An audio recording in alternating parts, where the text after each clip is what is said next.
Welcome back. This third lecture is a journey.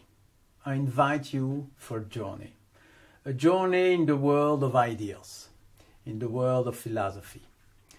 And the country is a bit difficult, so we need some guides.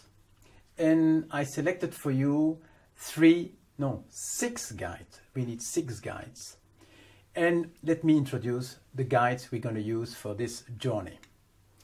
I name those guides giants. And this sentence comes from Newton.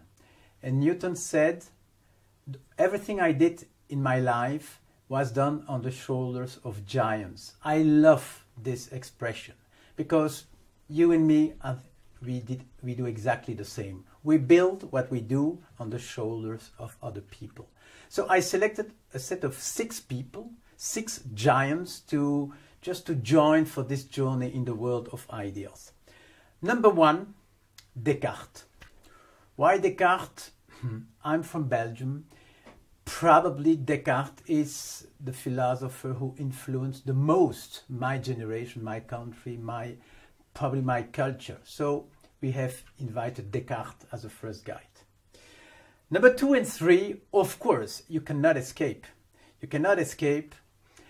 Probably you know this picture. It's named the School of Athens. It was painted by Raphael during the Renaissance. It's somewhere in Rome. You can see the painting. It's like a set of, I think, 30 philosophers. But in the middle of the picture, you have 2 key people. Maybe you know, maybe you don't.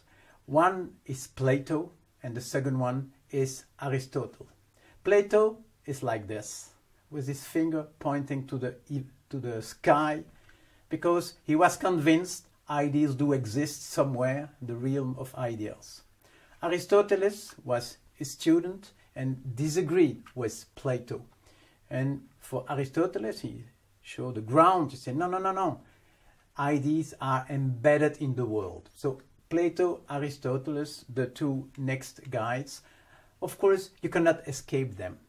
I think Whitehead, the English philosopher, once said, the entire history of philosophy are just footnotes to Plato's work. This is probably a bit exaggerated, but somehow it's true. So we have definitely Plato and Aristotle as number 2 and number 3 guide. Number 4, I name it Newton. Newton a bit strange because it's not a philosopher, but it's not a coincidence. I think we shouldn't be prisoner of philosophy.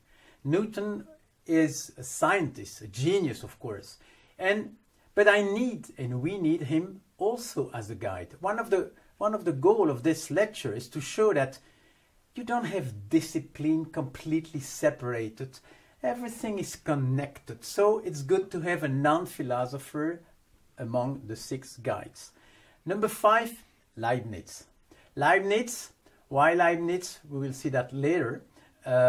He is a scientist and a philosopher. So he has definitely, he may be on the guide as well. Number 6, probably you don't know him. Bertrand Russell. Bertrand Russell, why? Because I'm a fan of him. Just simple as that. I'm a fan of Bertrand Russell. Bertrand Russell, he died 50 years ago in the 70s. And to me, he's extraordinary for different reasons.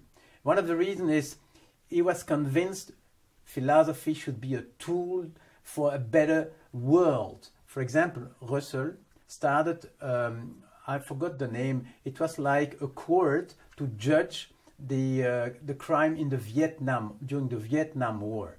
So he was really embedded in the world. He's a fan. He was convinced philosophy should be applied to real situation, and I share definitely this conviction. And Russell is famous for many, many reasons. And he had a lot of humor, which is good too.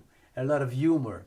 And he was provocative, he was really ambitious, and we will see later when I'm going to talk about logic what he really did. So just to finish this little piece, here a picture of Bertrand Russell. He died in the 70s, I just told you. He lived nearly 100 years.